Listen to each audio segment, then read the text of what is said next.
What's up? What's up? What's up? What's up? What's up? What's up, peeps? What's good? What's good? Drop some comments in the chat. Drop some comments in the chat. You know how it is. You know how it is. Checking this stuff out.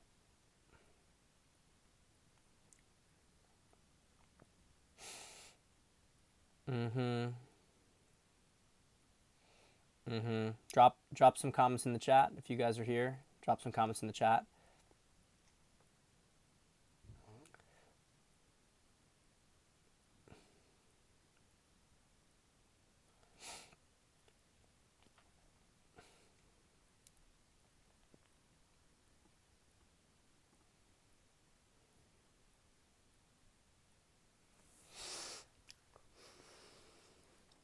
What's up, peeps? What's up? What's up? What's up? What is going on? What's going on? What's going on? What's going on? What's going on?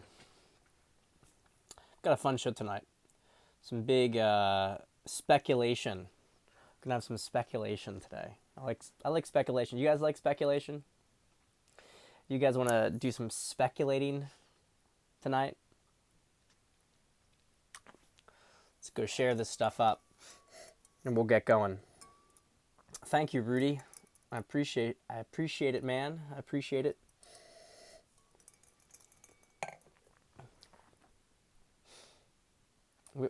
We love to speculate, folks. We love to speculate. All right, pump it out there. Let's get this chat number up a bit. 15 right now. Just retweet it again, whatever that does. 21. So we have 2 wines tonight. I have not had anything yet this evening. We have a Lillet Rosé, which we're going to start with to set the evening off correct, especially considering it's really feeling like spring around here. Which, by the way, that's a fun thing we can talk about just for the beginning. Congress actually doing something right for a change. God, I can't remember the last time I was excited about something Congress did. But I'm very psyched about this daylight saving times thing because I'm very autistic with this kind of stuff, and I like to track my days by the movement of the sun. And whenever I have that shift, it kind of messes up my feeling of the season, so to speak. So, I always like how in October it's moving up. I can see, okay, now it's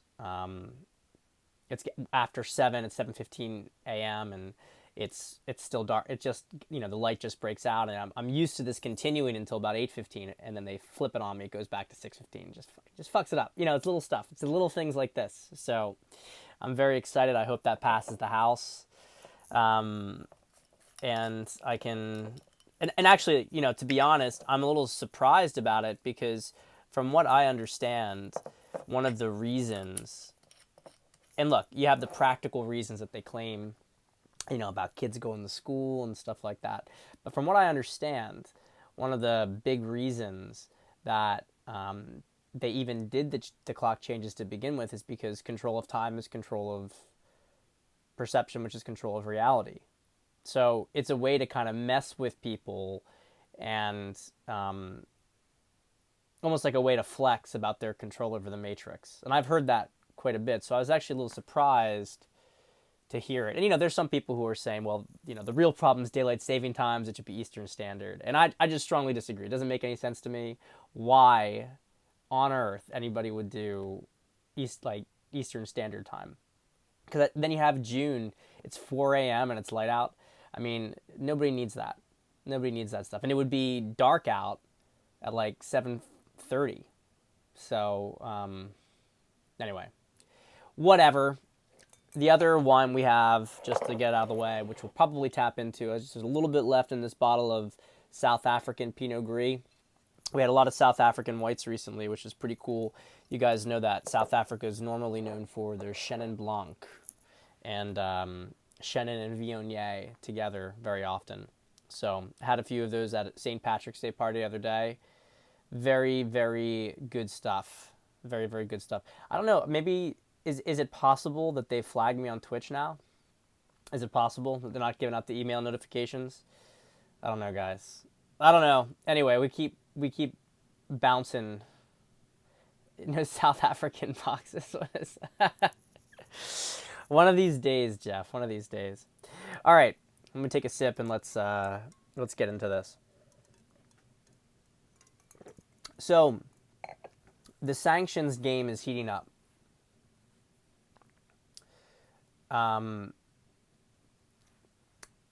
So, I'll just answer this question real quick. Ruby said on Twitter we wouldn't be able to fly from April due to the war. Lockdown's coming. I do think it's very plausible that that's going to happen. Look, my wife is going to Poland in 2 days. She's only going for a week, but wants to see her family and just kind of, it's one of those situations that you just don't know how much worse it's going to get. And so you want to get there while you still can. I think that she is going to thread the needle. It's a logically not a good idea. But intuitively, look, I mean, she went to go see her sister pretty much the same time 2 years ago when the pandemic was blowing up. And when the pandemic was blowing up, she went to Australia and really just narrowly got through before the lockdowns came into force over there. And just so you guys understand, you guys can check it out on a map if you want to, but her hometown, home city, where we have, one of our future dwelling places, we intend to move to Poland for a few years when my situation's sorted out, is in Lublin. And Lublin is certainly the biggest city in Poland close to the Ukrainian border. It's kind of like, you also have Rzeszów as well, which maybe you could say is a little bit further, maybe slightly closer to Lviv, but we're kind of like due east of the intersection of northern Ukraine, northwestern Ukraine. Or sorry, northern Ukraine is due east of us. Not very far at all. So, I mean, and look, I'll just say, I'm not convinced it won't go that direction. And I don't want to offend people, but I just got to say some of this stuff. I got to say it. All right? I got to say it. People in Europe are not thinking clearly because of their ethnic animus. And I understand why the Poles, for instance, why the Estonians have issues with Russia. It's like the person who was a real dick to you earlier in life, you want to believe that they are dicks. You just want to do it. I mean, they have a track record of being a dick to you. Why should you trust them this time? Fuck those guys. We're never going to trust a Russian. And I totally get it. I mean, I don't blame people for that. I would nevertheless say this. When Estonia is saying that they want a no-fly zone in Ukraine, and when Poland, Czech Republic, and Slovakia, which they did about 2 hours ago, when they say that NATO needs to intervene in Ukraine, my response is, go kindly fuck yourself.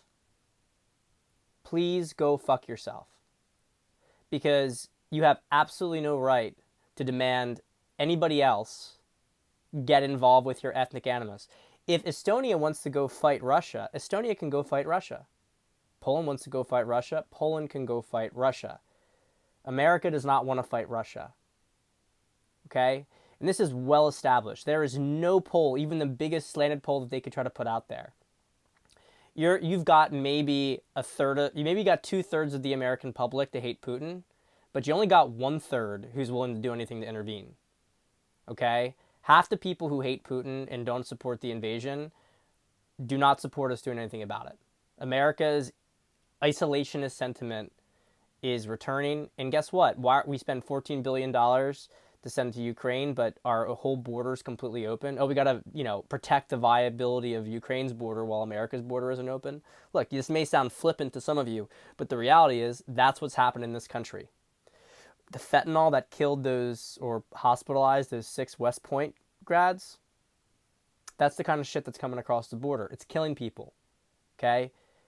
It is this. We have lost more people to fentanyl than we did to the Iraq War. It's a really something else. So this insanity, this pushing, it's not going to end well for these countries. I'm just going to tell you that. It's not going to end well for these countries because I guarantee you that the United States is not going to come to their aid. Do not trust this regime. If you are European here, you may feel whatever. If you're a Pole watching this and you hate Russia and you don't want anything to do with Russia, you want Russia out, you want to fight Russia, I'm telling you, I'm warning you, be very, very careful what you wish for. This regime will not back you up. The purpose of this regime is to collapse the West, particularly the United States, but Europe, of course, in the process. And you can see this happening right now economically, and we're going to get into all that stuff, what's been going on with that. But this is also diplomatically, strategically. NATO is not going to survive this crisis, and it's not going to survive this crisis because Russia is going to blow NATO out of the water and nuke and ice all of us. It's not what's going to happen. But there is going to be some level of action, and it's going to become very clear that the U.S. can't and won't protect these other countries, and NATO is basically going to collapse. The emperor has no clothes, okay? The emperor has no clothes. If you think that you can continue to escalate this in Europe, and by the way, I understand that the U.S. is also trying to escalate it too, because behind the scenes, because the U.S. wants this outcome of betraying all these people. I'll say a little stuff about Poland in particular, because I have more familiarity with it.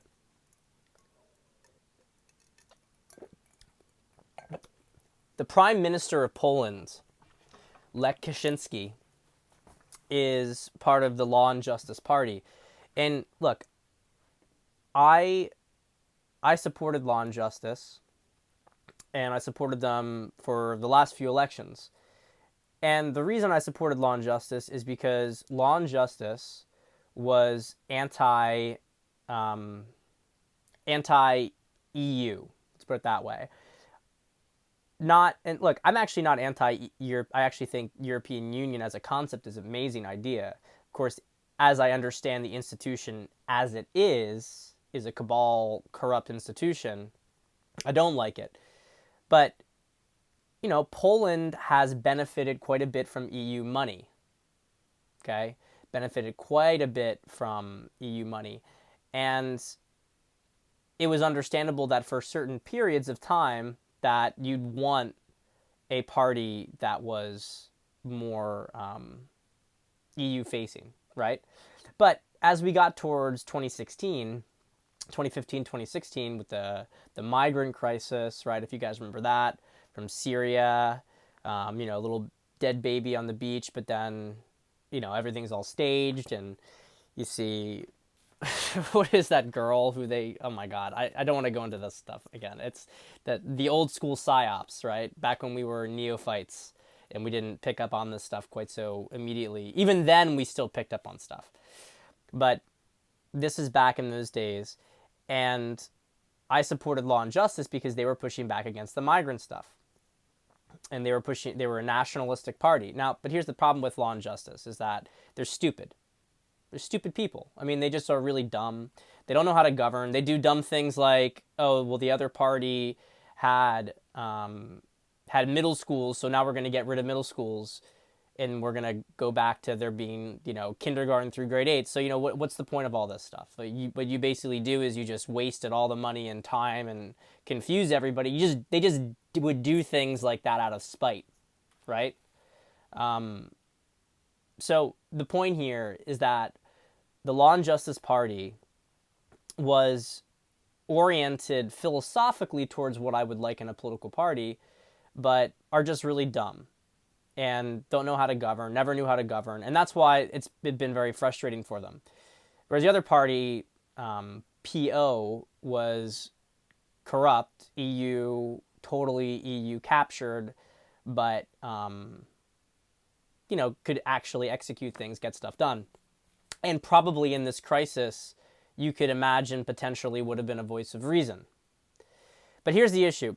Peace is not going to be a voice of reason. And the reason for that is Lech Kaczynski, which is the prime minister,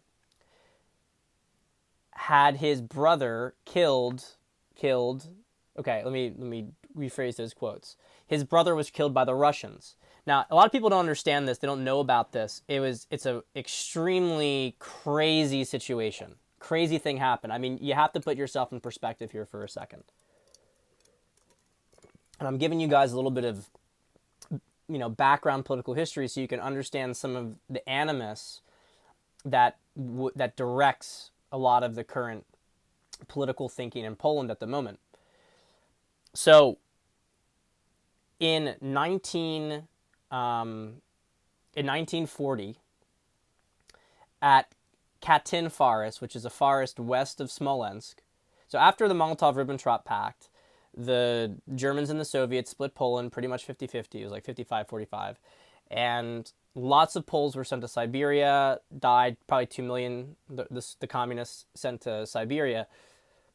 The Polish officer corps and intelligentsia that they had taken captive in 1940, they brought them to Katyn Forest, ostensibly under pretenses of talking or whatever. At any rate, they executed the entire thing, like a couple hundred, maybe a couple thousand individuals, and it was pretty much the Polish army's entire officer corps and intelligentsia. Okay? This was denied, eventually came out, I think, during Khrushchev's time, and it was a huge thing. I mean, it was difficult within the Eastern Bloc, because remember, Poland was still a satellite of the Soviet Union at that time period. At any rate, in 2005, Kaczynski was an identical twin. So there are two Kaczynskis, and one was prime minister and one was president. So Lech Kaczynski, I believe, was prime minister then. So his brother, the president, and pretty cool, right? When you think about it, two identical twins become president and prime minister of Poland.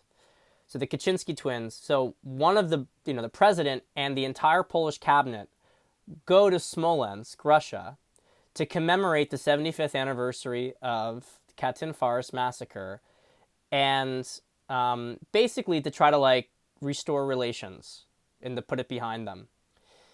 And what happens? The plane carrying the entire Polish government mysteriously crashes and kills everybody on board. Pretty much everybody on board, at least, including the president of Poland. So this was like a huge thing in Poland. I mean, you can't even believe how traumatic this was.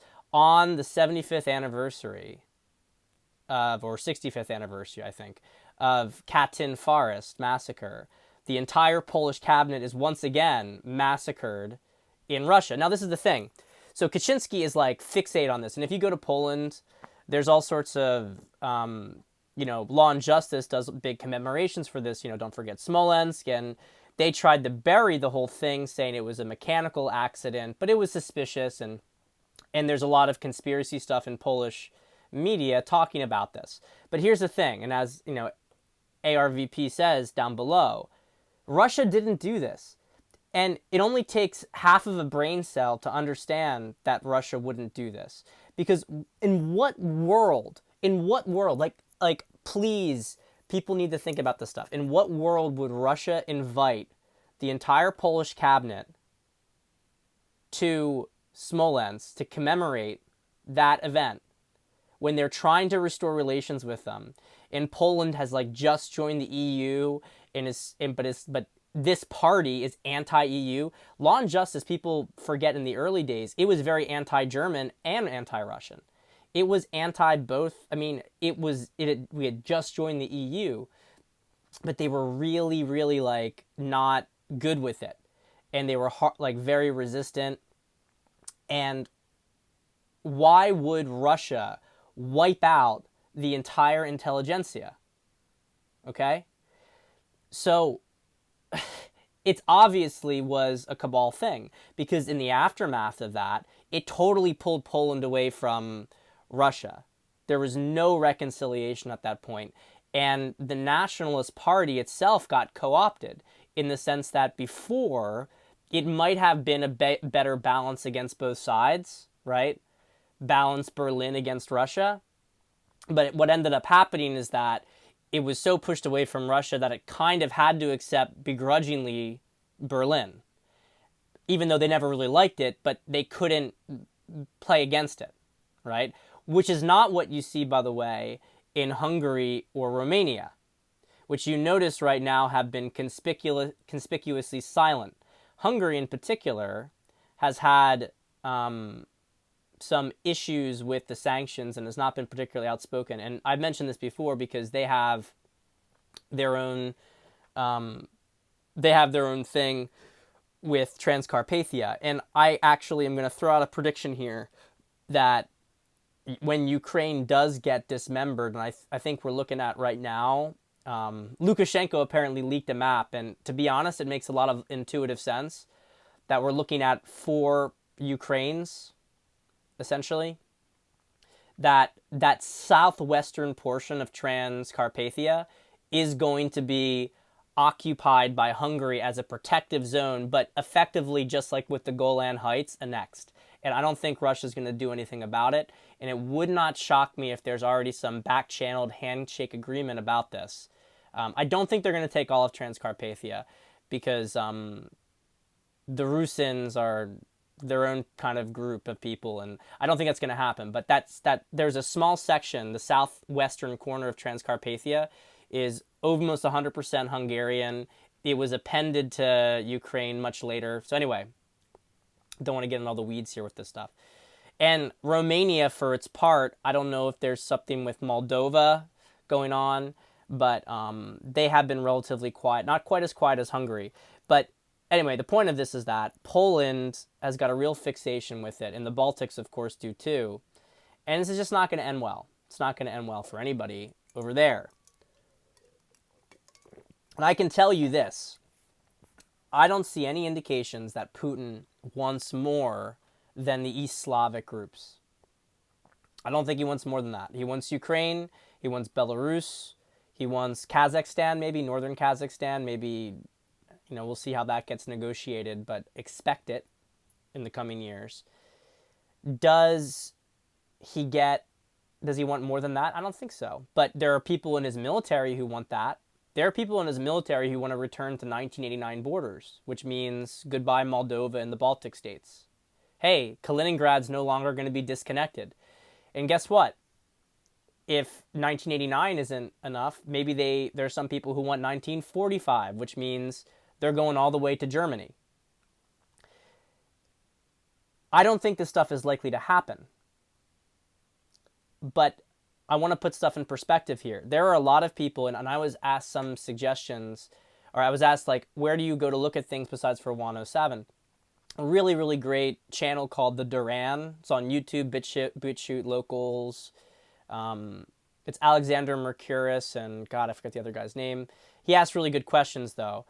And they give geopolitical commentary, and they're very independent journalists and analysts, and they've been following Syria and everything for years, and they have a lot of background. They bring on good guests who are able to really dig into the details, stuff that you just would never see in the fucking dumb media today. You just would never get any of this information. They never talk to you about the differences between Russian crude oil and, Saudi crude oil and what that means from trade positions. And it's the kind of stuff I think you guys would appreciate it, but I part ways with them on one thing, okay? I part ways with them on one thing, which is that I don't think, and by the way, Gonzalo Lupo goes on there quite a bit, and he's in Kharkiv right now. He's an independent journalist as well, and he's got, I think, the clearest picture of the whole situation, because Alexander Mercouris has been saying that, the Russians are gonna, once they take certain parts, they're gonna start to negotiate. All they want is to negotiate. That is not going to happen. The negotiations for Russia at this point are a farce. There is an opportunity for Ukraine to become a neutral, independent country with its current borders prior to the second shelling of the Donbass and Russia's counter invasion, which is going on right now. After that happened, Ukraine was going to be able to keep itself as a sovereign nation without the Donbass and without Crimea if they agreed to those conditions. Now we are at week 3 in the war.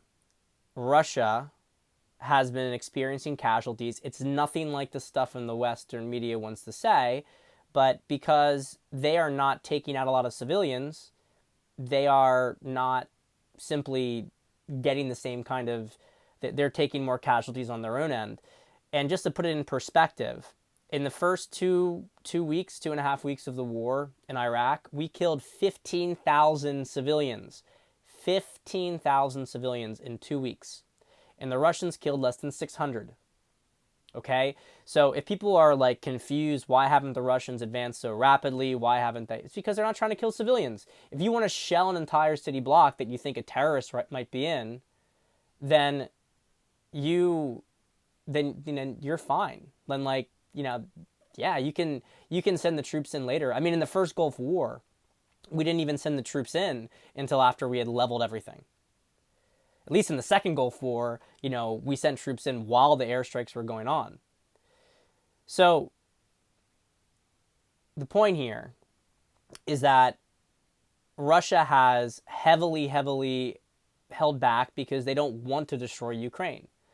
But the political reality is that the Russian public has rallied strongly behind Putin because the world has now shown its hand, Europe in particular has shown its hand that they hate Russians. It's not that they hate Putin, they hate Russians because they're attacking all the Russians who have nothing. You have like a piano performer, like a kid in his early 20s who's a piano performer. He's not allowed to perform because he's Russian. I mean, do you think this goes over well with people? It's the stupidest stuff in the world. I mean, honestly, if they wanted to get regime change in Russia, you want to isolate the leader from the population. But they're doing the complete opposite. They're actually hilariously going after people like Deripaska, who you guys remember that famous clip where Putin, berated Deripaska in front of a whole room of journalists and made him sign that he was going to restart this factory. This was in the early 2000s. Amazing video. You get a real sense of who Putin is. And then Deripaska signs it and Putin makes him give him back his pen. It's like total just power play, like you're my bitch. Deripaska, of course, leaves, just like Abramovich. They both are just getting bitch slapped all over the UK. I mean, these policies are so dumb. These are people who hate Putin, and you're penalizing them. Dummies. Dumb fucks, right, as we used to say. So we have all this situation going on, but the political reality is that the Russians are now demanding that, think about this for a second. There's two problems with Russia negotiating a peaceful surrender of Ukraine. Even if Zelensky is now willing to negotiate, well, guess what? The more you stay in the war and the more cost that Russia has, the less likely that, the pain's been already experienced. The sanctions are already hit Russia. They've hit Russia hard. Russia's lost precious lives in the process. The conditions that were demanded before the war started, or even in the first days of the war, are no longer acceptable conditions, and that's just how it works. If Putin were to sign a deal with Zelensky, and by the way, would sign a deal with Zelensky even mean anything? Is Zelensky running the government, or is it some combination of the U.S. and these Azov Nazi groups? that are running the government. I mean, if you look at the people who surround Zelensky, they're thugs, right? They're Azov people. So does Zelensky even have control of the country? So even if he signs anything, is it even worth shit? How are you supposed to get denazification of Ukraine?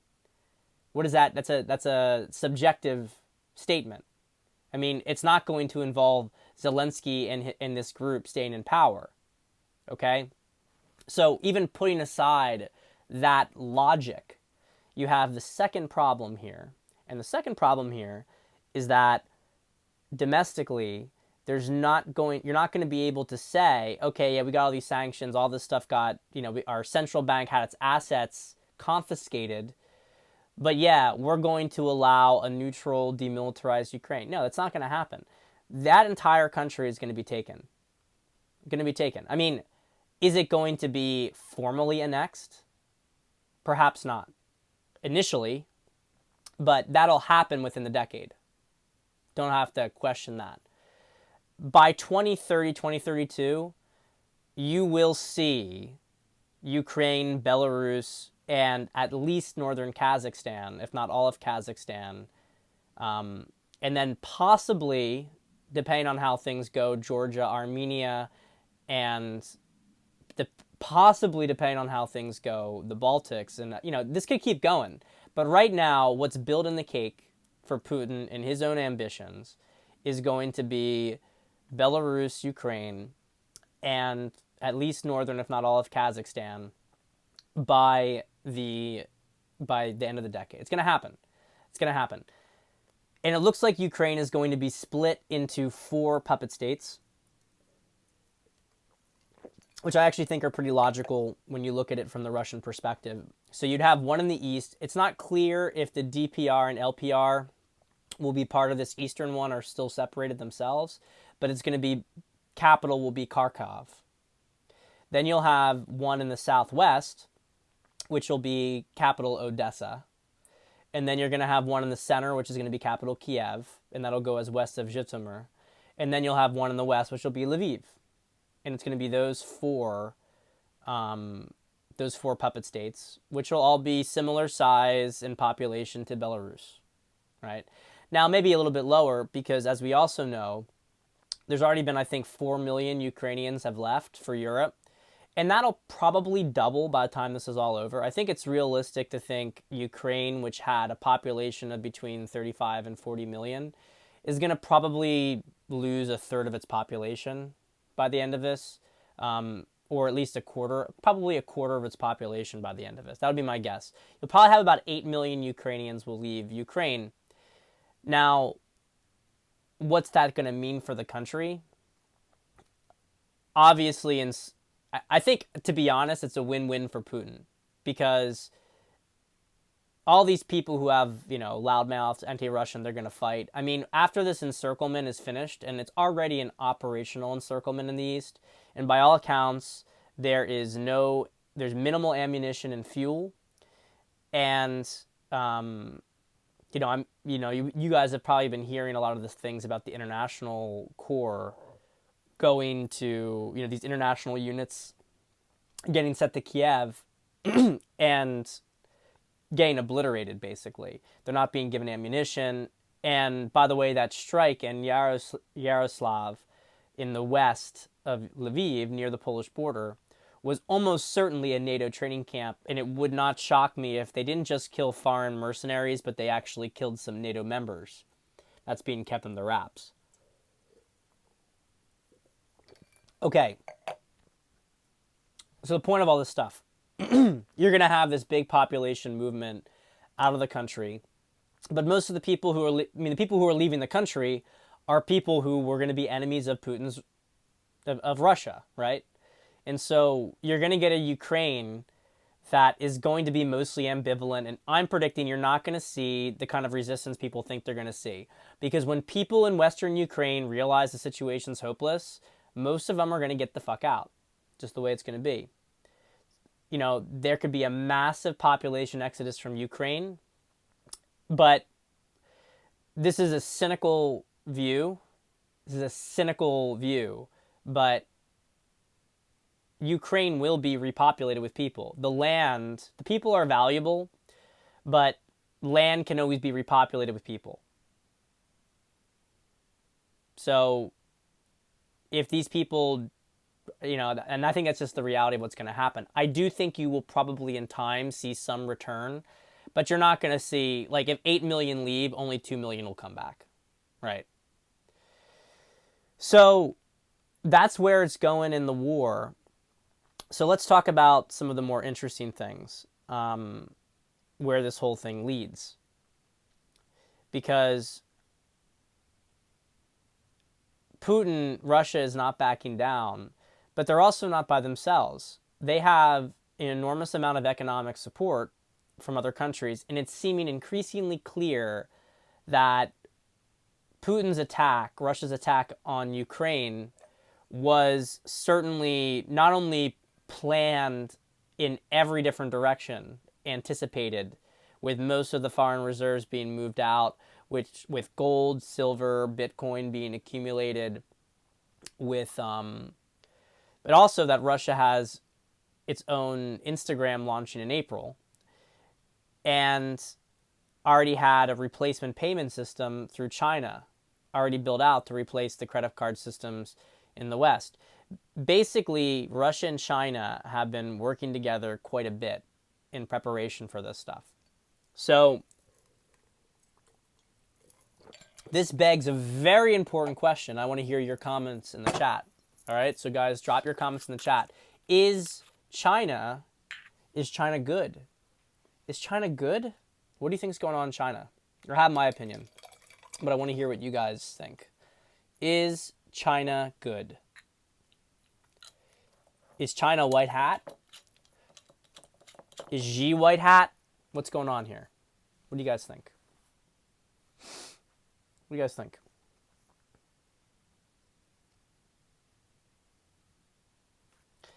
Yep. What do you guys think?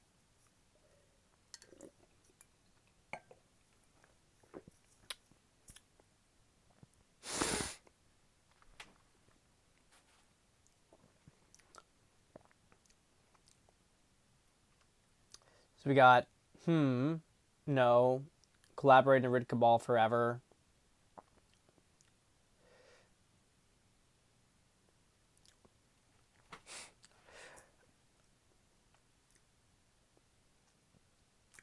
Donnie flipped them all. China's not good. They're on their own team. Really hard to tell. No, I think he's thinking enemy of my enemy is my friend. Great comments, and this is the right way to think about stuff, right? It's the right way to think about things. So, from my understanding, there is a faction in China that is more positive. But this is the way I look at it. Okay, so Putin is a ruthless man, but I don't feel evil from him. He's a strong, ruthless man, and I think he's a strong man, and I mean that like he's a strong man, not like I'm complimenting him. I mean that he is, Russia is a security state. That's what it is, basically. It's a security state. And I think a lot of that's out of necessity, and he views himself as having a very powerful role, an important role in protecting Russia from this group, and he saw what happened to Russia in the 90s. By the way, Cliff has talked very interestingly about his connection to a secret society that's, Orthodox Christian, that he was brought into in the early years of his career, even back when he was just an agent in Germany in his 20s, before he later became a colonel in the KGB, et cetera, et cetera. So while I think Putin has said, the ends justify the means, if you have some Western journalist who's creating problems, we'll throw him in prison. Not very liberal, stuff that Trump wouldn't do. I think Putin is willing to use hard force, as we can see in Ukraine. Now, within China, I think that there are two factions. And we know Xi comes from this Shanghai group in the CCP. Okay? So you have the CCP, and most of the premiers of China have come from more the Beijing area, and he came from this Shanghai faction. Because remember, it's a one-party state, but there's always factions in the party. That was the case all the way back to Stalin, right? Back to Lenin. I mean, most of the early communists got killed by each other. So, you have this situation where Xi comes to power. And, remember Trump made some positive statements about Xi. Now, a lot of that is just perhaps diplomacy, right? Trump will say that about a lot of different people. But here's what I think is going on. First off, let's get this out of the way. China is out for China. And frankly, Russia is out for Russia. I do think that Russia, by its historic disposition, has more of an emotional commitment to helping the West, because Russia is, despite what fucking people want to say today, Russia is as part of Western history as any other European nation. And in many ways, they've been the biggest contributors to it. Some of the biggest contributors, no question. There's always been this, like, Russia's the big, they always make fun of Russia and push him out. He's you're not really European. Well, excuse me, the Russians have contributed quite a bit to European civilization, Western civilization. The best writers, arguably, in the world, Dostoevsky and Tolstoy. And, classical music. I mean, we could go on and on and on. All right. So, Putin is ultimately out for Russia, but there's more of I think that there was an inclination to, because his mentors are people he looks up to, are people like Catherine the Great, Peter the Great, the great Russian czars. And so by connecting himself to the Russian Empire pre-World War I, he's essentially connecting himself to a European legacy. And the movement to the east, the Eurasianism, is more of a necessity than it is a historical inclination. China has no inclination or sympathy for the West. It has no historical reason to be sentimental for this stuff. So, both of these factions in China, I think Xi is interested in China, only China. However, as many of you pointed out in the comments, this cabal is a real nuisance. They're crazy. They're psychopaths. They are literally, and you can start to see it now more and more. I mean, I saw some stuff from Pelosi recently. Just listening to her speak, I mean, she's got to be, people talk about her being drunk. She's got to be on drugs at least. Like, drunk at least. I mean, I'm telling you, looking at some of these people and how they behave, how they act. I mean, we saw Zelensky, post-cocaine. They are literally drug addicts. And I think that we're starting to see more and more, there's all this demonic stuff going on. But there's a lot of physical substances that they're also imbibing. And they're not really thinking clearly. They're frankly insane. They're crazy. It is like a Bond film. Juan O'Savin's talked about it, and he said it's like these are Bond villains.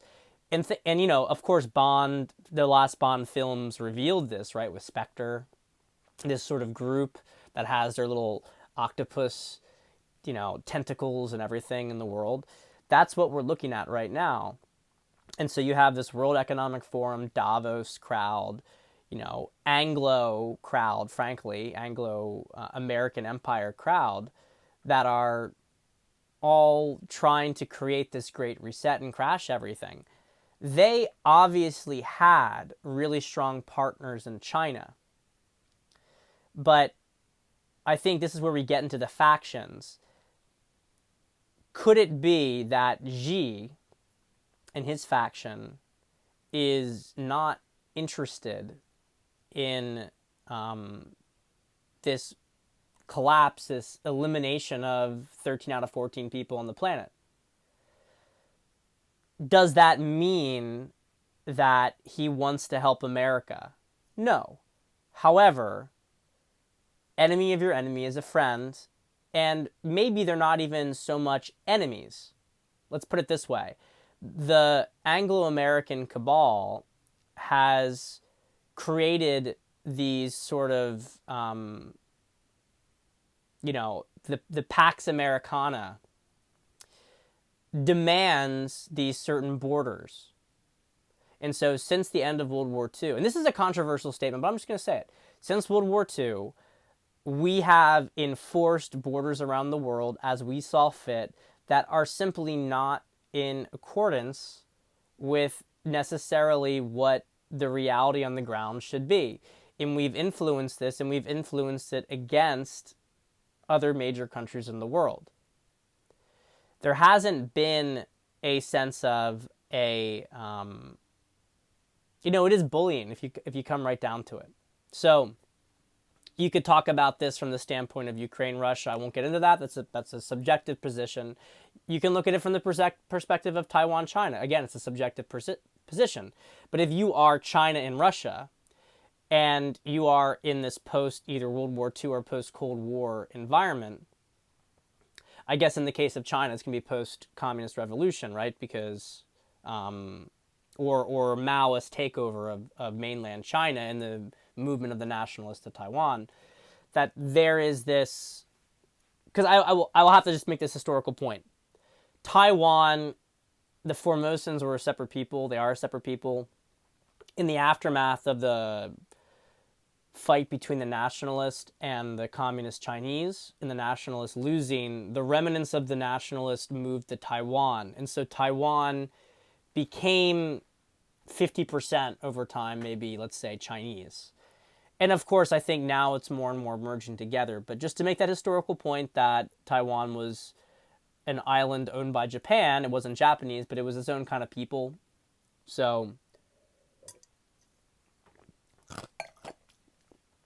the underlying point here, because we could pick examples all over the world, is that we've said, these borders can't change, or if they change, they're only under our, they're only because we said they could change. I'll give a very great abusive example of this that also is something that the Orthodox Christians, let's say, have taken issue with, which is Serbia. Now, without going into the Bosnian War and everything like that, Yugoslavia was a mess. Bosnia is half Serbian. And I'm not supporting any of the ethnic cleansing or anything that went on there. But the point is, we just dropped airstrikes in civilian areas all over the place. We didn't care. And there was some element here of not acknowledging these ethnic grievances on the ground. In the aftermath of all of this, Kosovo, which was part of Serbia since the 1300s, was stripped away from it. Now, you can maybe make an argument for most of Kosovo that they were Albanians and they didn't want to be part of the Serbian country. Fair enough. But northern Kosovo, and I wrote about this when I was in university, northern Kosovo is all Serbian. But they didn't have a say in being able to be part of the rest of Serbia. The point of all this stuff, I lose my voice a bit, so I gotta keep it together, is that there's a lot of different countries that are tired of this shit. They're tired of these people controlling things, especially now, because at this point, it's one thing if you are in control, but you run a tight, efficient ship, If you run the global economy and you're enforcing borders, but you're being relatively fair in how you lead it and how you rule, and everybody's kind of benefiting, fair enough. You have leadership, you have justification. But what we have right now is we have these crazy psycho drug addicts that actually are now at the point where they just want to kill people. They want to crash things. And so China was cooperating with this group. But the question is, was all of China cooperating with this group? And it seems like Xi was not, and that Xi and Trump understood each other in this capacity. Doesn't mean that Xi and Trump liked each other, or that there was some sort of strategic alliance between them that was possible, which I think was actually possible between Russia and America. And frankly, I think a lot of Putin saw in Trump a reliable ally because geographically speaking, Russia and the United States are arguably natural allies. And that goes a very, very back historically to even the Civil War, when the Russians threatened the British if they tried to intervene in the part of the South. Anyway, so Russia, China are now together because America is cabal. And I think all of Trump, Xi, and Putin, they all understand the big issue, the big threat to the world is this fucking group, is this cabal. Because this cabal is crazy. They're crazy people and they want to crash everything. You can disagree. You can try to, take another country to the cleaners. You might even try to take a little bit of land from a neighbor. But you're not trying to kill 13 out of 14 people. So that's what I think is going on in China right now. I part ways with people like Cliff, who are, again, making these sort of statements that Xi is going to invade Taiwan to stop the biolabs, just like Putin invaded Ukraine to stop the biolabs. That is certainly going on. That's certainly happening. And I think an invasion of Taiwan is likely in April. Maybe if not April, October. But I think it's likely this year. And I'm giving those 2 months based on what I understand about what's required for the invasion conditions. However,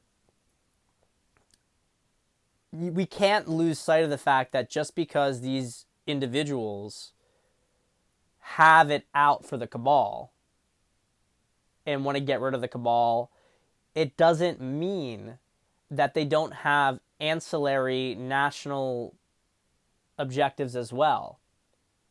You can go and China can say the cabal had these biolabs in Taiwan, so we're going to clean out those biolabs. And they will say that, just like Russia's saying that about Ukraine. It doesn't mean that they're still not going to annex Taiwan and Ukraine, respectively. This is the naive perspective that all of these leaders are only looking out, we're just going to work together to get rid of the cabal. No, they're going to work together and they're going to get their peace as they take out the cabal in the process, so that in the aftermath of this, all of their countries are going to have their national objectives secured, and frankly, they're going to have their sphere of influence. By the time we get to the 2030s, you're going to have a multipolar world, 7 to 13 different blocks. You're going to have the US and Canada in some sort of union, which is an interesting thing also. Cliff's talked about biolabs in Canada, and he's seen some data. He does this sort of language scanning thing, which is able to predict future events, and it's pretty accurate, talking about the US invading Canada. It actually wouldn't surprise me if at some point in 2023 that occurs. Wouldn't surprise me.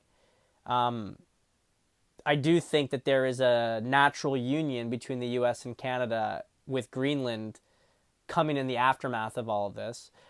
And I think you have Russia, the Slavic bloc, and separately probably Europe, and then you have Africa, and then you have some sort of Arab Muslim coalition, then you have India, you have China, and what else is going to be there? Maybe Brazil. It's going to be interesting to see how it all shakes out in the end. We don't really know. But the point here is that these countries are going to have their spheres of influence. It's not going to be a Pax Americana. I think it's possible that America might be some sort of first among equals, but Pax Americana is done. And it's going to be done because these psychos, even though they think that they can crash Russia with this whole thing, and they want to crash the whole global economy, what is going to end up happening is that they just collapse the Western economies. I mean, everybody's going to suffer.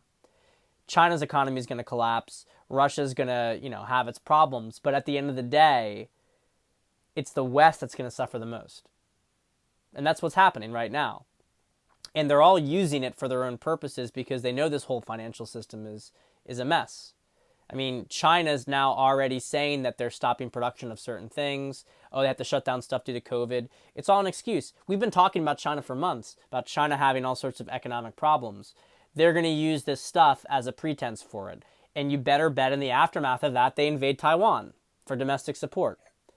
That's how it's all playing out. But these deals of China, Russia, Saudi Arabia, Saudi Arabia and China coming together and saying we are going to build refineries in China for Russian oil, and we're going to create, now there's this talk between India, China, and Russia to create as a global currency an index of each of the national currencies. I mean, a currency that is an index of the national currencies, I mean, this is where it's going. This is where it is going. And the dollar as the reserve currency is gone. Can't even tell you how bad it's going to get here, guys. It is going to get bad. It's going to get bad. You got to prepare for it. You got to stock up. There's no point. At this point, I'm not even going to say it. I mean, you guys have been warned. You guys know already. So, I think that hits most of the questions here. I will say this, a little brief aside. Let me see if there's maybe two brief asides. But there's one thing here about the Queen. The Queen being dead, there's this whole thing about there being some shirts printed in China, being an order for shirts printed in China for the Queen. Look, I mean, I don't know that she's dead yet.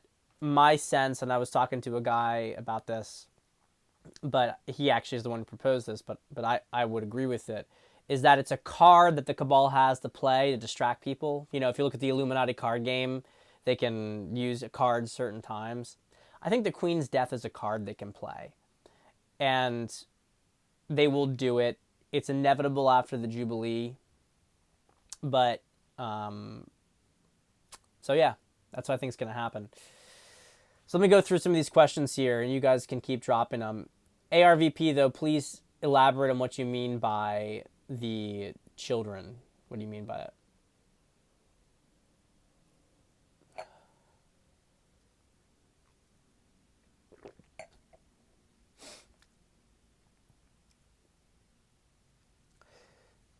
So, this first thing that you said here,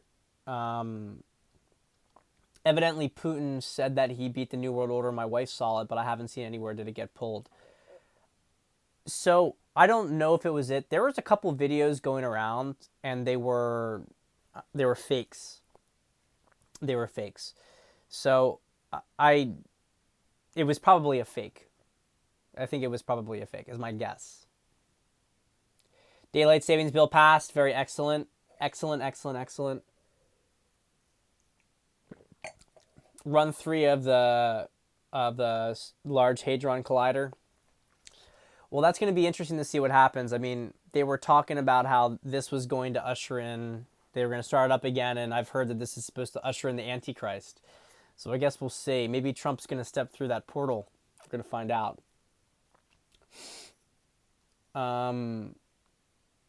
Let's see here.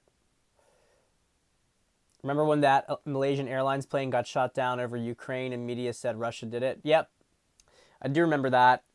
And it's there was 2 Malaysian planes, wasn't it? There was the Malaysian plane in the southwest, in the Indian Ocean, and then there was this other one. I also remember hearing... Okay. Tell me if one of you guys remembers this.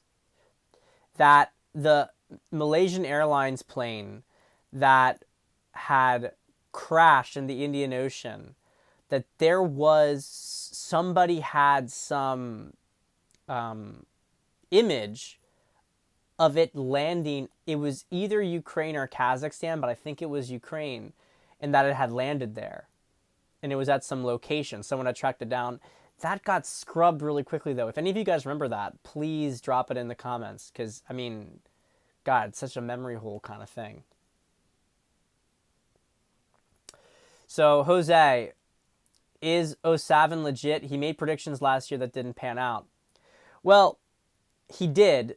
And look, you can, and there's an argument you could be made that you can say that, well, all of this stuff is, if you make every argument that you're going to be right at some point, he is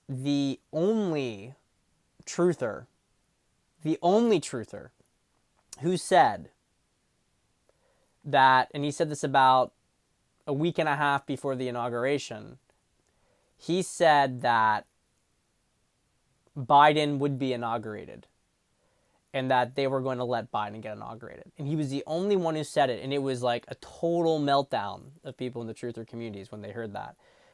Including over here, if you guys remember, some of you guys were on that COVID cabal back then. Most of you were, I think. I mean, you remember us trying to parse through that.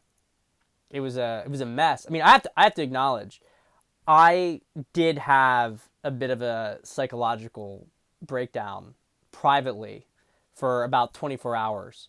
And, keep in mind, this is after the 6th and everything, and I've been very public and vocal, and I'm like, and, of course, the bets. I mean, I was under a lot of pressure, and I heard that, and I was like, there's no fucking way. Are we insane? Are we insane? But he turned out to be correct about that. Now, what I can tell you about O'Savin is he is legit.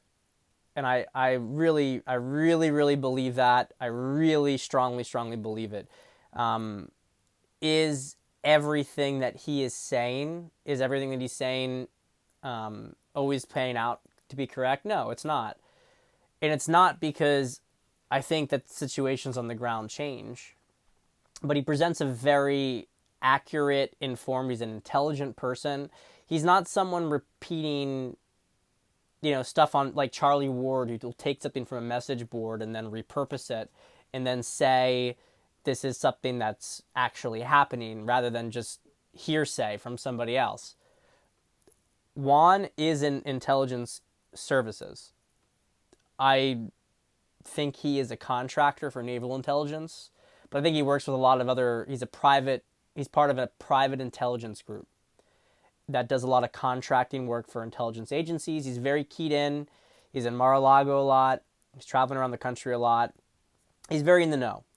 Is all of his information going to be correct? No. And I mean, frankly, we have to parse through it. But in terms of the sources we have, he's one of the best sources we have, and I stand by that. So that's my perspective on it.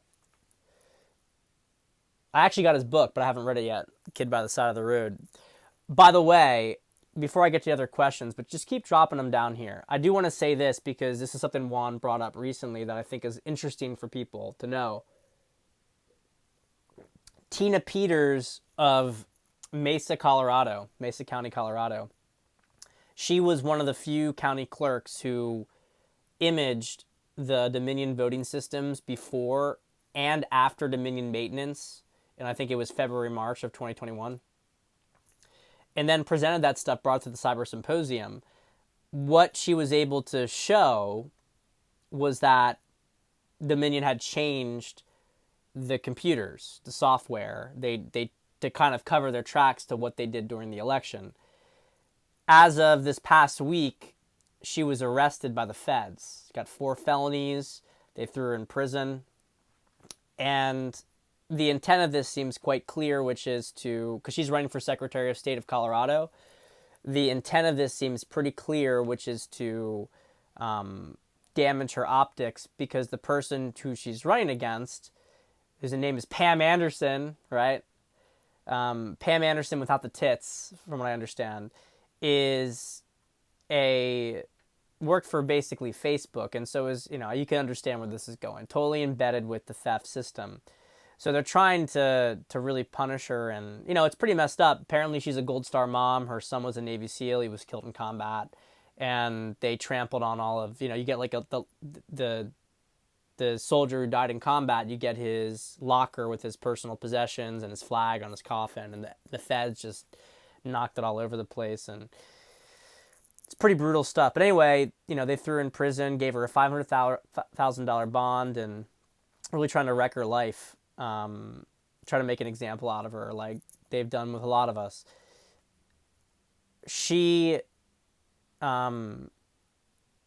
The felonies are basically accusing her of doing exactly what they did, which is tamper with the election, Whereas all she did was just keep a copy of the records, which is her fucking job as the county clerk. So it stands to reason that the prosecutors may have misled the grand jury with their experts, may have even misled them about the law. We'll see. But I just wanted to give you guys that update. There will continue to be pushback, but we're moving forward.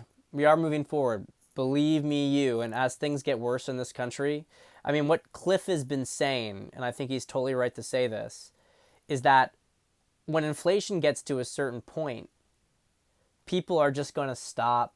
People are going to stop showing up for work at these lower end jobs. You can start to see it that what is the benefit for them to stay at their job? Because if it's not paying for stuff, if there's some sort of public assistance, they'll drop out. I guess we'll see how that plays out. But I think we can all agree the system's collapsing. So let's see here.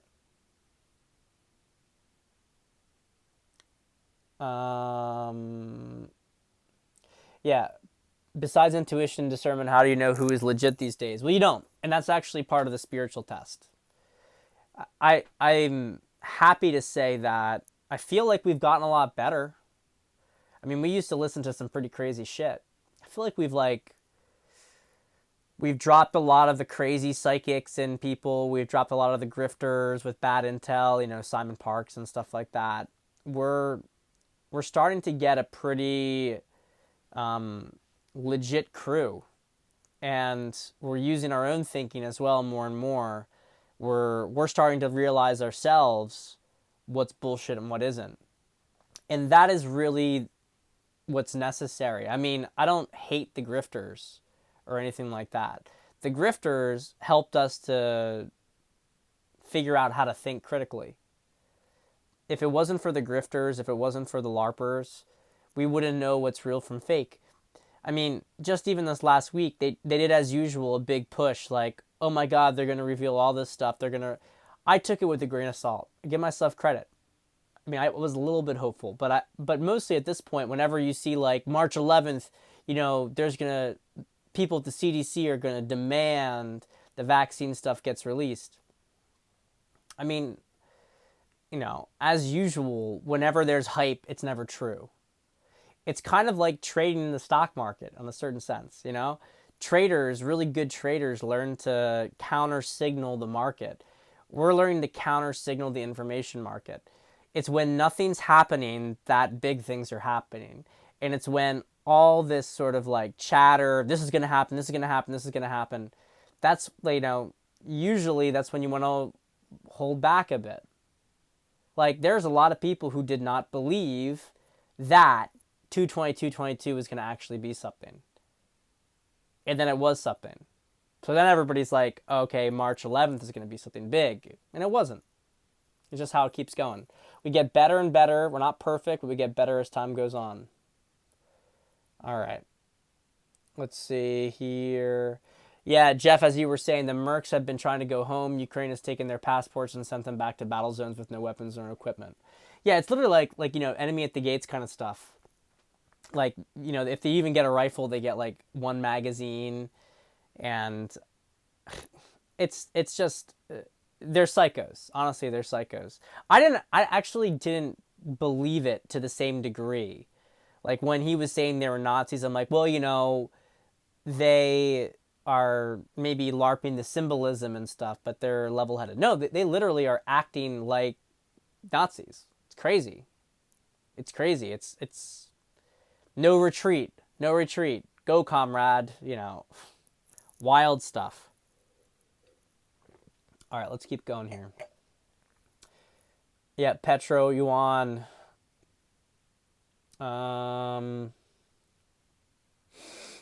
Let's see here.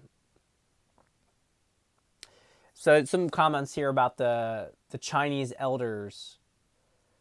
The Chinese, I don't know about this stuff. This is where you get into like too deep esoterics, because these are people who have always been behind the scenes. It's kind of like Majestic 12. You can say that they probably exist, but you don't really know in what capacity and what that looks like. So, and I don't know how to research more about it. we mostly hear LARPers and people repeat the same stuff over and over again, and it takes on a life of its own. It's very possible it's a psyop. It's very possible. You know, anyway, guess we'll see.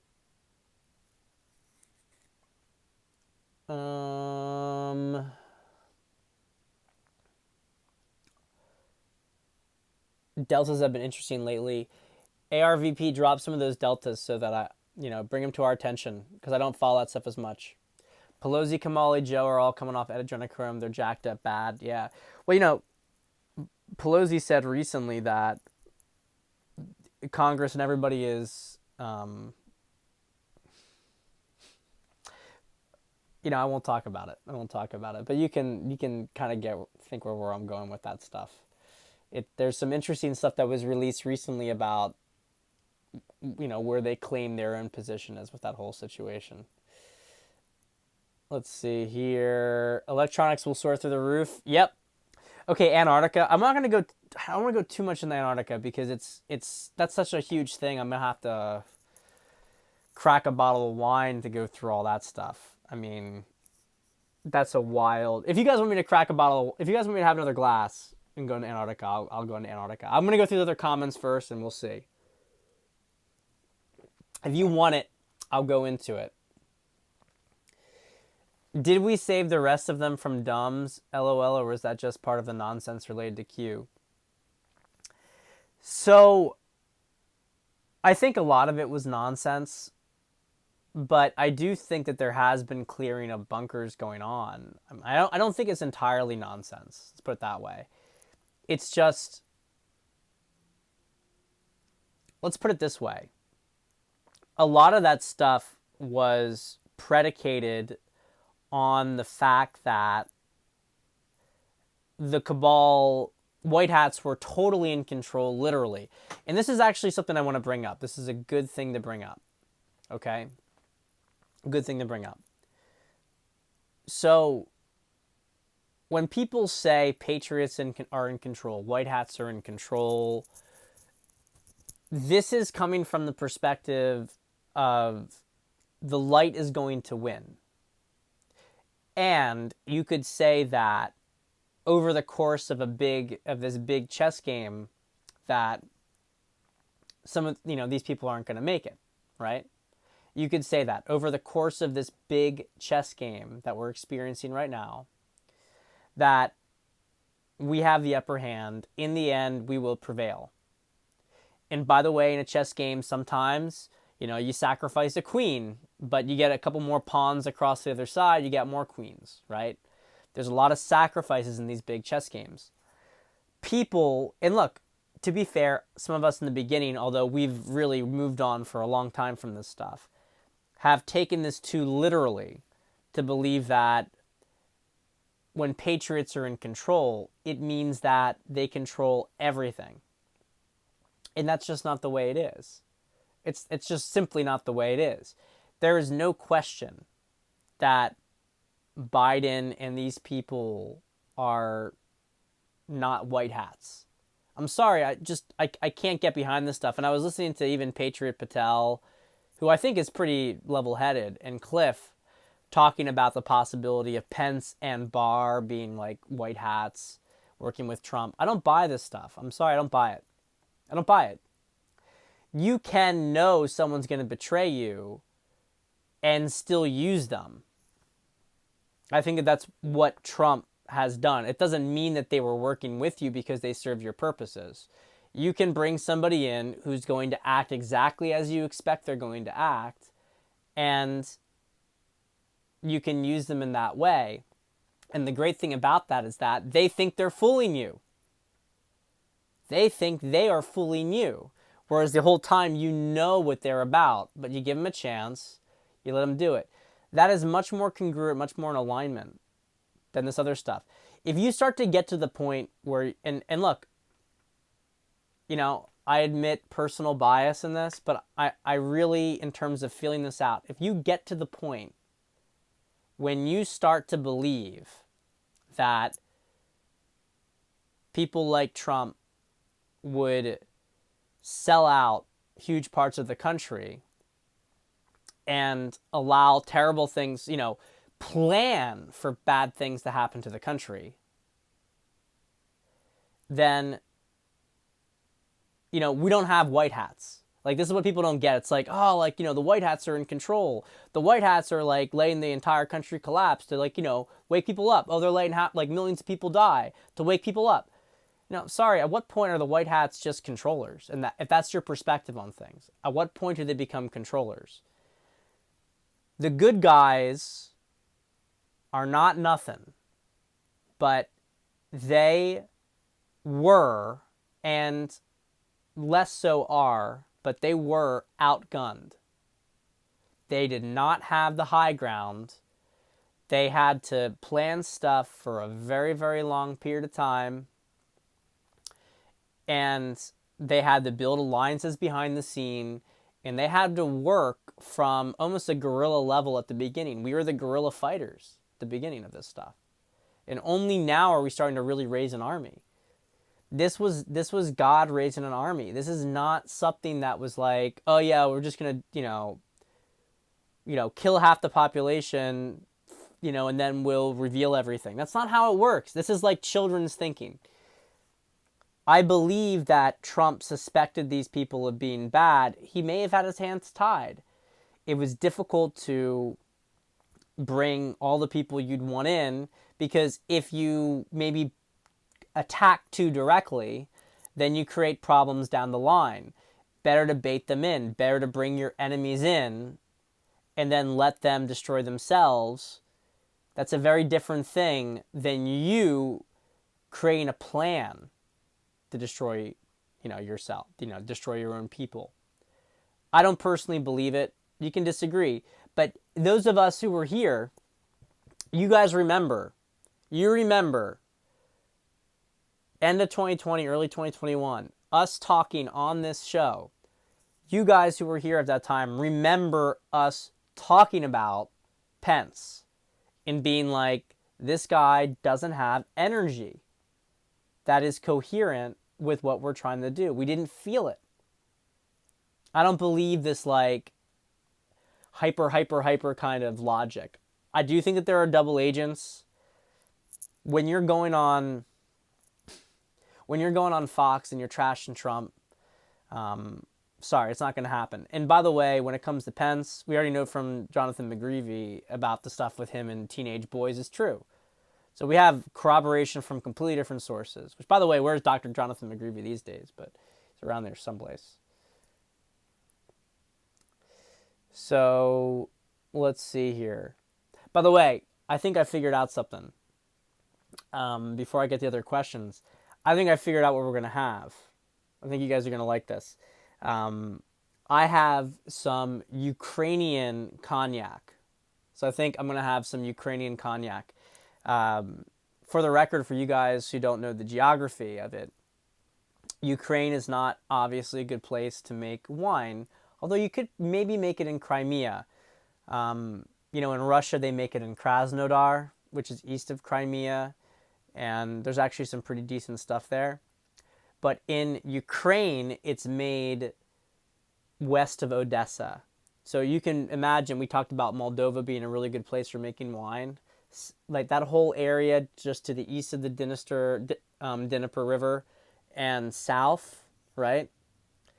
That whole area produces wine. And there was a lot of actually Swiss immigrants who went there. And so they produce some cognac too. So I'm going to go real quick, grab that stuff for you. Because I think that be fun to keep this going for a little bit longer. You guys got more questions, and hey, let's have some fun here. Let's have some fun. Why not? Why not have a little bit of fun? Get some.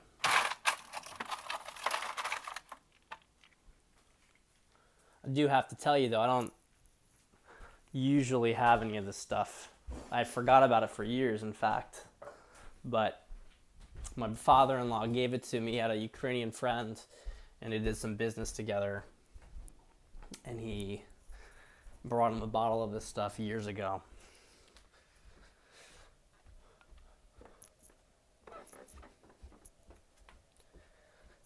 The good thing, of course, about cognac is that you don't have to drink it in any fast time because it lasts forever. It's a hard liquor.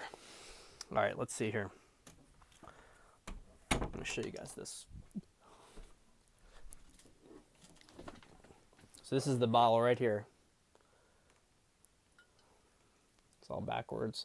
But you know what? It's in Ukrainian anyway. There's not even, it's not for export. So there's not even, okay, so you have right here, since 1822, you have VSOP, very superior old pale. And that's all the English on here. The back, everything else, it's all in Russian or Ukrainian. So, pretty cool stuff. It's nice. I hadn't opened it for years, and then I had a little bit about 2 weeks ago. Okay. Cheers. Prost, right? Na zdrowie. All right, I'm going to go through these questions. How does a digital currency, one world government not happen at this point? Well, here's how it doesn't happen. You don't say you want to be a part of it. Let's look at Bitcoin, for instance. Bitcoin is decentralized, and it has a limited amount of, limited production. Let's put it that way. It's deflationary. And it's uncensorable. I mean, you can shut down exchanges, but you can't shut down addresses. People can, if you shut down an address, you can change your address. There's no way for them to, if you know what you're doing at least, there's no way for them to censor Bitcoin. The CBDCs they want are centralized, unlimited production, and are censorable. They can cut you off any time. So that's what they want to do, and they're going to use the collapse of all this stuff to justify it, right? They already said just last week, an executive order to looking into CBDCs. It's only not going to happen because people aren't going to go along with it. And I don't think they are going to go along with it. I expect in April in particular, there's a big conjunction happening in April. I think it's Neptune, Jupiter, Pisces. In Pisces, it's a big conjunction. But it's just more than that. You can feel it. You don't have to know astro to feel what's happening here. There's an awakening. It's about to burst over the seams. And I have to tell you guys, actually, that's nice. Even in just the last 24 hours, I don't know if you felt it, I've felt a distinct shift from this whole Ukraine thing away from it. I felt a very, very distinct shift that public has suddenly stopped believing a lot more in what's going on here. I'm not saying it's done. I'm just telling you that I felt a wind change. And all this media push, Ukraine's going to win, it's starting to lose its sails. And so that's why we can expect the false flag, right? Remember with the biolab stuff? There's no biolabs in Ukraine. Okay, there are biolabs, but they're only going over medical stuff. Okay, well, they're going over weapon stuff, but it's old weapon stuff. Okay, it's new weapon stuff. But the problem is that the Russians might get it. It's like the narrative changed 5 times in a week. And we had Nuland admit that there were biolabs. There's no biolabs. Okay, there are biolabs. But, they're not those kind of biolabs. They're not bioweapons labs. Okay, they are bioweapons labs, but they're old. Okay, well, it's hilarious. The point is, though, the wind is starting to come out of the sails. And there is going to be a big shift here. Going to be a big shift coming. You're going to see a whole new wave of awakening. A wave that we hadn't seen since last summer. Right? You have waves of awakening. We're in part 2. Part 1 had 3 subsections. Part A, subsection 1 of part A was the release of COVID. And that's when we all came on board. We were here at the beginning of this war. Now, of course, it goes back further. Those of us who were aware in the pre-war period, 2015, and of course the really, really OGs who knew for ages. But, you know, the pre-war period was 2015, 2016. And then you had the war itself. And the first campaign of the war was COVID. Second campaign of the war was the election. Third campaign of the war was the vaccine. And every single one of these campaigns, more people get woken up. Every single time. But it's at the beginning of each section that there's a real big movement. And so we're about to get the first big movement that will parallel 2 years ago. Okay? It won't even be the same as last summer or fall of 2020. It's going to be even bigger than that. And that is the stuff with the war. We don't know what the next subsections are going to be. The first subsection of this war period is Russia-Ukraine. The next one might be China-Taiwan. There's these other subsections to this stuff with the biolabs. We're going to see. The point is, we're going to see a big wave of awakenings that we haven't seen since we started this stuff. Okay? And by the way, cheers, guys, because I actually think we're within 2 days of when we even started doing these. 2 years ago anniversary. It's pretty amazing. So cheers to all of you OGs. This is such a fun ride, you know? Wow, what a crazy ride. I mean, I feel like we're going to have, it's going to be fun to look back on this stuff. I just tell you that. But we got ways to go. We're halfway through the CABAL series in my estimation. So plenty more to happen down the line. What about Michael Jaco? Seems sus. Yeah, he is sus. Yeah, Michael Jaco. And look, I'll just make a point, and I will probably, screw me by showing up on a show at some point in the next few days, but Juano Savin stopped going on a show. He was there a lot, and I don't know if he smoked him out himself. Jaco's got, it's got bad energy, really, if we get down to it, and I have some people who know him personally, and yeah, I don't actually give him, some people think he's like actually a CIA front. I don't give him that much credit. I just think he's a grifter, to be honest. I think he's a grifter. All right. Jeff, there's a lot of vax stuff coming out, stuff about how it wasn't fully tested. Fauci disappeared, lawsuits filed. What does the outlook look on that front? Well, you guys all saw the 9 pages of documents with the side effects only. This stuff is all coming out. And from what I understand, it's coming out like a flood. Pfizer delisted from the stock exchange. I think we're going to see some serious stuff happen as we get past the equinox. Like, we have this lead up month, from 222 to 322. But I think as we move through the spring and summer, it's going to be very kinetic. It's going to be very hot. The war stuff in the initial period drowned out the vaccine things. But that was the first 2 weeks. Now we're getting more inured to it. It's still the headlines of every news. People pay attention, obviously. But it's less of a fixation. And the narrative is starting to set in. This is what I mean by the changing of the wind, by the way. That Ukraine is going to lose. There's, all this stuff, The Economist, all these magazines saying, we thought, Russia is showing us how they can't really win a war, and it's not going to happen. Russia's going to win very, very clearly. It's going to win. There's no chance for Ukraine to win this war. And they are going to do these things to escalate with NATO and whatnot. But it's a lot of it is also to protect from the back stuff, and that's just going to keep coming out. It's coming. Bet on it. It's coming. There's a lot of lawsuits that are being filed on an individual level that are working their way through the court systems. Jeff, again, do we go with a digital asset-backed currency, or do we get hit with the digital fiat currency instead? Well, the new world currency is going to be an asset-backed currency, and it will be digital. So when we finish this stuff, the new earth, crypto is going to stay. but it's going to be backed by real assets. I think that's the really important thing, and why I personally believe that Bitcoin is a bridge. I don't necessarily believe it's the future as it is, just simply because I think at the end of the day there needs to be some sort of real value to cash things on.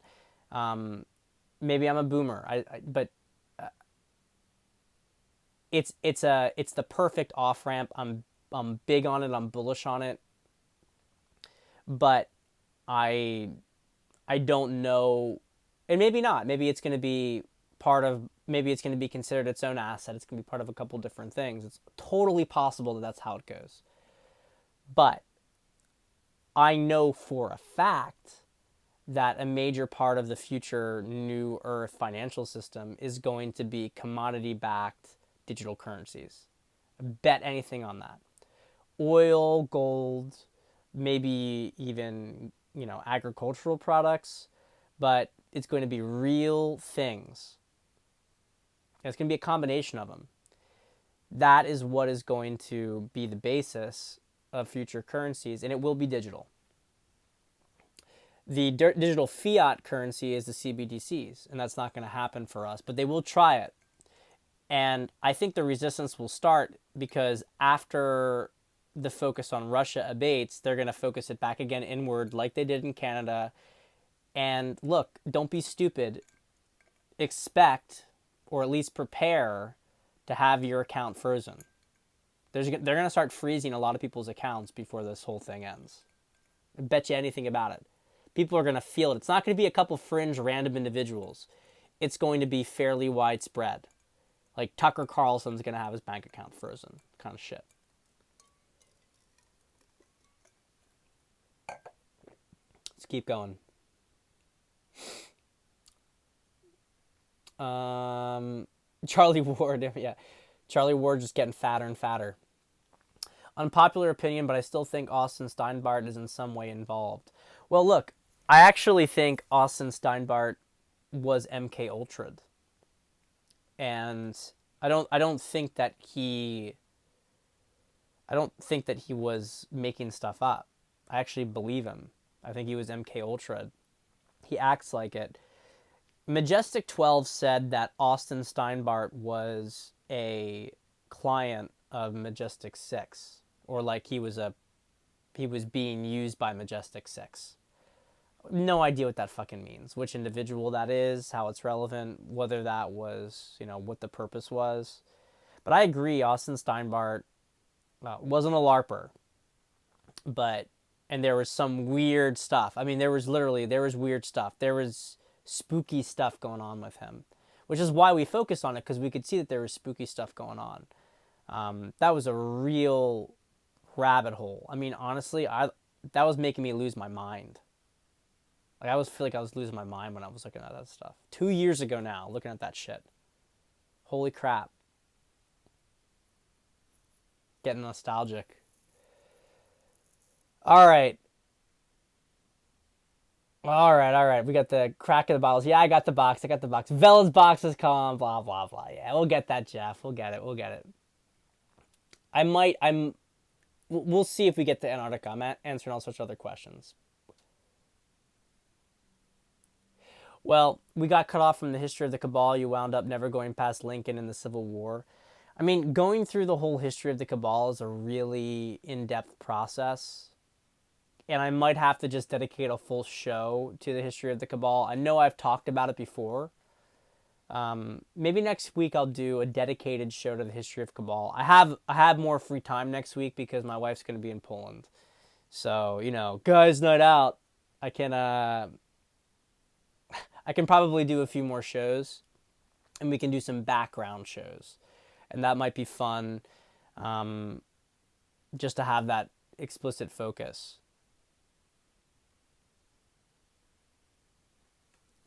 I saw there were several booms posts on the 15th. Another said, Iran next, RT days after retreat Kenya, no coincidence, track important. Wow, so that was all deltas? That's pretty crazy, because we do know Kenya actually did support China, India, and Russia in the investigation of the chemicals of the biological labs. And that was a big step because Kenya wasn't really on the same page before. 51-49 is control nonetheless. Look, this year is going to look like a 50-50 play out. That's what Magenta said. I think she's right. But it's 50-50 midway through the year. So right now we are nearing control, but it's not going to be till late spring, early summer that control flips fully in our favor.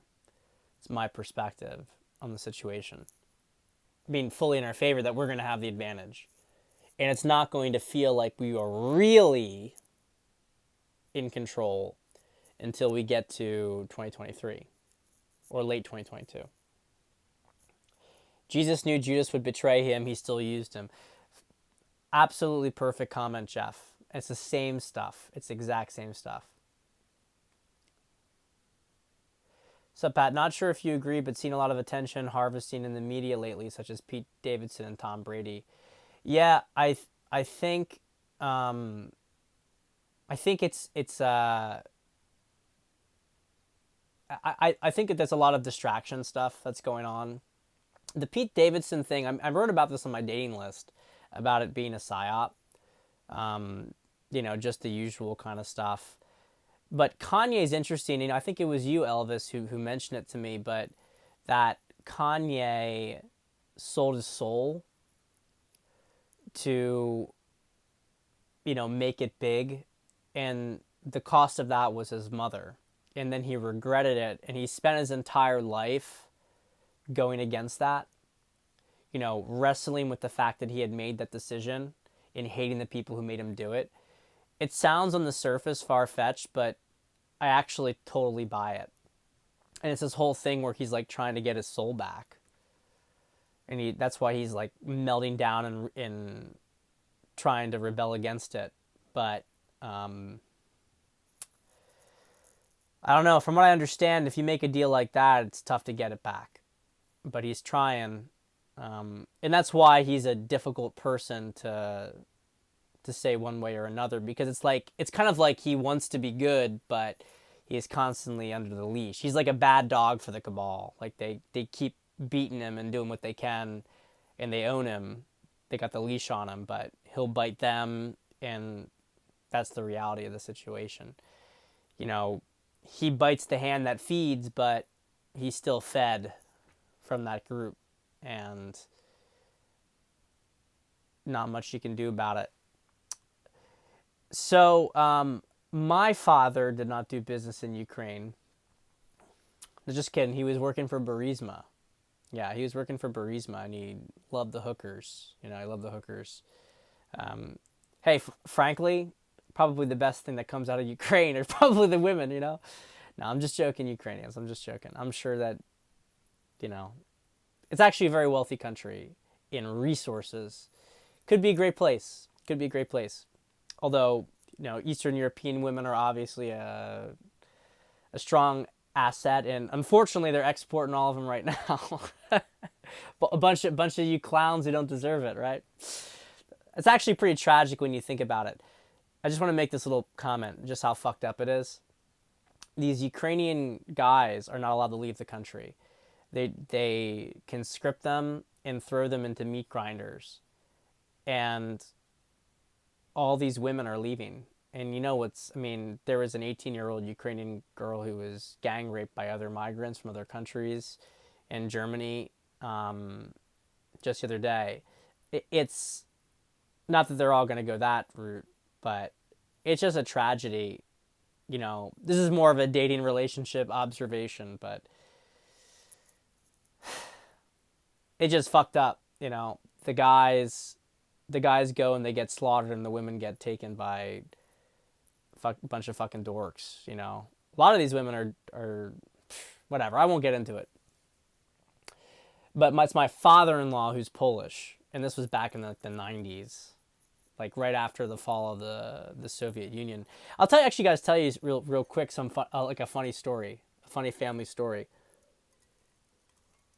So my father-in-law used to do some smuggling during the Cold War, and hilarious kind of smuggling stuff, like smuggling clothes from Bulgaria into Poland. And, this was stuff that was coming through Turkey. And so you just had this whole little network. So it was like Turkey to Bulgaria, and then you'd have to smuggle it from Bulgaria to Poland. And you had to do this with avoiding the authorities, or, if you knew the right people, to bribe the right people. It's a long story short. I mean, he ended up like out in the middle of the woods, run away from, authorities trying to bring this stuff over. He was, and I think like a lot of people had to be, you had to hustle, because back then, I mean, this was back in the 80s when he was doing this, because it was still during the Iron Curtain. And remember, within countries, you had certain border connections with certain countries that were available. You had to know people, right? He was able to get half the stuff through, the other half got lost. Didn't get lost, but got confiscated. And the point of this stuff is just, but that extra cash, that extra couple $100 from this was huge. And also, of course, you got a couple free clothing in the process. You got some jeans. I didn't have any of that stuff. I mean, I've been to Poland multiple times. I know my wife's family was not like a poor family, but they just weren't well-off family. They were middle class in Poland, which is so poor by Western standards. It's so poor by Western standards. It's just like, we don't appreciate it. Let's put it that way. We don't get it, and we're going to lose it. We're losing it right now. All right, let's see here. I'm so far behind the comments, guys. I apologize. I'm just, there's a lot of good comments above here. So it didn't actually delist. It's still trading. Okay, well, I didn't understand what that meant anyway, to be honest. I wonder what that meant. Was that just a technical thing? It'd be interesting if somebody who has economics experience could say something about it. I'm way more bullish metals short term than crypto. I think it's just good to have both, because you got to diversify. I mean, when you understand that what's going to happen is that when you understand that the dollar, the Fed dollar, fiat is going away, you protect yourself any way you possibly can. And that's real assets. And you have hard assets like land, which, may go down, but will preserve value. And probably, I think in most cases, unless you're in the wrong district, unless you're on the wrong bet, is going to be good. And then you have stuff like crypto and precious metals, which are doing the same thing, except one digitally, one physically. Ultimately, those two are going to be merged together, right? That's the point. You're going to trade precious metals with crypto. That's my perspective of where it's going to go, ultimately. But the point here of it is that they're two different philosophies to the same thing. Crypto has been going up, and it will keep going up in my perspective. Precious metals have been suppressed more, and this is maybe the point of the commenter here, Steve, who's saying more bullish in the short term. It's likely that when the financial system collapses, the jump within precious metals will exceed the jump in crypto, because it's going to catch up and it has real value. So once people realize that there isn't, of the 100 shares of 1 ounce of silver, there's only 1 ounce to cover it, you're going to see some serious demand. And so I think you're right about that. But precious metal is also hard to get, hard to store. So Pfizer delisting would just be a technical matter. I guess I have to look more into that and understand what that means. Yeah, well, Steve, you're right about that. If we can restore trust in society, we don't need a trustless money. The problem is ultimately people, and I think it's probably a good thing to end on here. Um, you know, because let's put it this way: the golden age is a matter of the consciousness of the population. Are we at a consciousness level to be able to support the golden age? We're not. We're getting there, though. We are getting there, believe it or not. Those of us here and elsewhere are moving forward in our discernment. We are not simply able to produce things and let go of fear and scarcity, but we're able to also call out that when it exists and not succumb to it. What we see in the 2030s and 2040s will be such a beautiful, beautiful era, but we will have to go through this period. And when we clean out this mess, this Khazarian mafia, when we clean out this mess, money will gradually become more and more redundant. It's not going to really matter because people will understand it's not really about physical possession of money. It's not about crypto. It's not about any of that stuff. It's about you, the soul, what you're able to produce. That is the future. And we will eventually get to the point where there will be no money. Will it be in my lifetime? I don't know. I hope it'll be in my children's lifetime, or at least my grandchildren's. I do think that that is the future. I see it. I'm not naive about it. I'm not one of the hippies who thinks it's going to happen tomorrow. We have a lot of work to do. We're going to get rich before we stop caring about money. That's the reality. We will be rich before we stop caring about money. And I think personally, what most of us will experience is this wealth that we couldn't imagine after this collapse and loss of all that we thought mattered. That's where we're going. Jeff, love and respect you too. I appreciate you. Thank you for the kind words. I will see you guys next week. Much love. Take care.